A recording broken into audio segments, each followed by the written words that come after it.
Olá, você que está acessando ao Direito Distorcido de hoje. O meu nome é Michel, é um prazer tê-lo comigo neste instante. Agradeço por sua inscrição no canal e por ativar as notificações, indo lá no sininho e clicando sobre ele. Hoje eu gostaria de falar sobre um assunto que tem chamado muito atenção.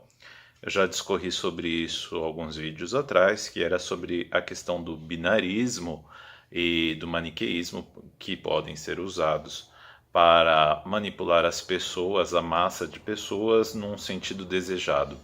Em um vídeo anterior eu havia falado sobre como você dominar a técnica da máquina estatal às vezes envolve o conhecimento de um tipo de segredo do manual de funcionamento dessa máquina e como esse conhecimento ele pode ser só tido por algum grupo de iniciados que podem usar em sentido nefasto para cumprimento de suas próprias e pessoais satisfações em detrimento do interesse público. Então, gente, o que acontece? Usar o binarismo hoje presente no Brasil no nós e eles é uma forma de você agenciar as massas através do pensamento e do imaginário do bem contra o mal, da noite versus claridade versus dia. Nós fomos uma sociedade colonial que sofremos muito com essa questão do nós e eles. E sempre uma espécie de protagonismo do herói contra todo o mal. Então, tanto um lado, o do colonizador, quanto do colonizado, sofreram pelo uso do protagonismo, do herói contra o maligno. Mesmo a própria religião que imperou aqui dentro do Brasil, e ainda impera bastante, ela tem esse perfil de o bem contra o mal, essa coisa toda que vem fortalecer mais ainda o imaginário popular. Acontece que essa divisão, conforme afirmo, ela impede que se veja toda a diversidade das pessoas. As pessoas elas têm uma dimensão sapiens e uma dimensão demens. Aí vocês podem recuperar esses termos a partir do Edgar Morin. Na dimensão sapiens, você tem todas aquelas coisas do conhecimento, das possibilidades que a razão fornece de atingir grandes ideias, enfim. Mas a questão toda é, gente, e o lado mesquinho, maligno, psicótico, louco, psicopata e etc., que todo ser humano tem? Você não é um ser humano absolutamente expurgado de toda a dimensão demens. Aliás, o próprio ser humano ele não poderia persistir enquanto absolutamente belo, bom, superior, sem as sombras. Então não se falaria mais de ser humano.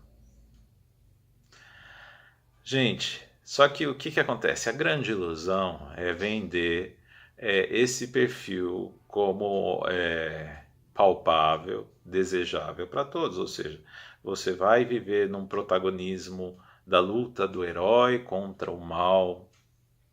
Até tem uma reflexão muito interessante do Nietzsche, que ele fala da moral do herói e da moral do escravo. Então, o que chama atenção nessa moral do herói e nessa moral do escravo? O herói, quando ele vai a combate, ele enxerga o lado de honra, as coisas positivas do seu oponente. Já na moral do escravo, o escravo detrata, deteriora a imagem do seu oponente. Então ele se põe como o protagonista total, tendo aliado a ele a luz, ao bem, o Deus Todo-Poderoso, todo o universo. Então, ele não está sozinho na guerra. A guerra dele é mais do que justa, porque todas as forças cósmicas estão com ele. Aliás, ele está com as forças cósmicas. Então vira uma coisa meio que exacerbada. E o Brasil passou por essa consciência, não só, conforme disse, por conta de religião, por conta de imposição colonial, mas também temos que ver que uma grande presença da estética barroca da Contra-Reforma se consolidou aqui dentro do Brasil e nós ainda não estamos liberados do imaginário barroco, que é luz versus sombras e outras coisas mais. Qual a consequência disso tudo? É que esses imaginários eles atuam de forma muito forte na maneira como vamos agenciar as coisas.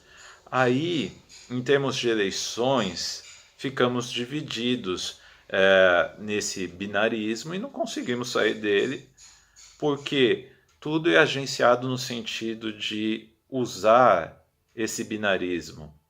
Então temos que ficar de olho na maneira como candidatos, como políticos e marqueteiros se aproveitam desse binarismo por saberem, mais ou menos, através desse manual nosso de, entre aspas, controle social brasileiro, que somos suscetíveis a esse binarismo e sermos controlados através desse binarismo. Esse binarismo expurga a ética da discussão, então não conseguimos conversar entre nós. Não é possível que você tenha 50% de gente boa e 50% de gente ruim num país. É isso que temos que tornar claro. Você tem ali pessoas que são pais de família, pessoas que querem coisas boas para seus amigos, aí você taxar essa pessoa como absolutamente maligna, absolutamente malvada por conta de uma escolha, será que é sensato, gente? Está na hora de nos vermos como brasileiros, como seres humanos, e entrarmos nesta questão da solidariedade através do diálogo, do discurso, porque o diálogo aberto ele implica uma posição de solidariedade e de reconhecimento de que do outro lado nós temos um ser humano tal como nós, que sente dores. Não podemos pegar e entrar nessa ética, entre aspas, revertida, barroca do binarismo, em que somos nós contra eles. Isso é uma maneira de controlar o Brasil que vem sendo adotada há séculos com muito sucesso. Então é o negro contra o branco, o índio contra o branco, o índio contra o negro e o branco quando todos querem invadir suas terras, o mocinho contra o malvado. Agora, até essa coisa da questão do politicamente correto, que pelos excessos acaba se tornando absolutamente incorreto, pelo exagero de querer expurgar do ser humano a dimensão demens e visar só a dimensão sapiens, a do homem sábio e racional. Mas temos essa dimensão de irracionalidade que não pode ser ignorada. A consequência é que isso serve para controlar. Quando você cai nesse binarismo, você pode ser muito facilmente controlado. E o politicamente correto, ele cai na questão tanto quanto pertinente do exagero que justificou a eugenia. Ora, eugenia buscava a perfeição. O politicamente correto também busca uma perfeição no modo de se posicionar em relação à alteridade. Então, você tem que ser sensato, ter uma ética da discussão, observe, escute. Nós temos o hábito de falarmos demais e não escutarmos e observarmos, lembre-se. Temos 2 olhos e 2 orelhas. É porque talvez seja uma mensagem metafórica da natureza para vermos um pouco mais e ouvirmos um pouco mais. Enfim, porque talvez o poder de destruição da fala seja muito grande. Mas são considerações talvez um pouco poéticas.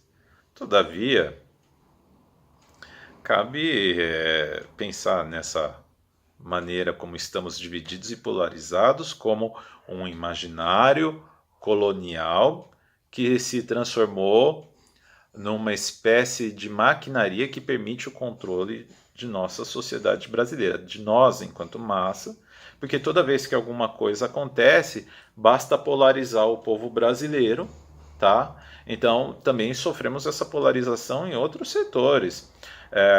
Desde o início do século XX, você tem ali aquela divisão burgueses e proletários, também é uma forma de divisão. Não adianta você polarizar nesse aspecto também, porque você tem os intermédios. Como é que você faz ali com várias gradações e várias cores que você tem no meio? A própria sociedade brasileira é feita de várias cores, gente. Então, não dá mais para ficar nessa, entre aspas, ética da dualidade do protagonismo do herói contra o mal. Não existe malvados nem bondosos, existe uma mistura de tudo. O negócio é conversar e chegar num acordo, porque isso aqui está virando uma panela de pressão entupida e vai acabar estourando. E uma hora nós vamos todos ter que admitirmos que chegamos aos extremos do ensandecimento. Gente, um grande abraço a todos vocês. Vamos pensar com carinho nisso. Tentarmos ser mais solidários para escutarmos o que os outros têm a dizer. Também falarmos, mas falarmos com gentileza, sem violência, porque já temos muito de violência na nossa irracionalidade.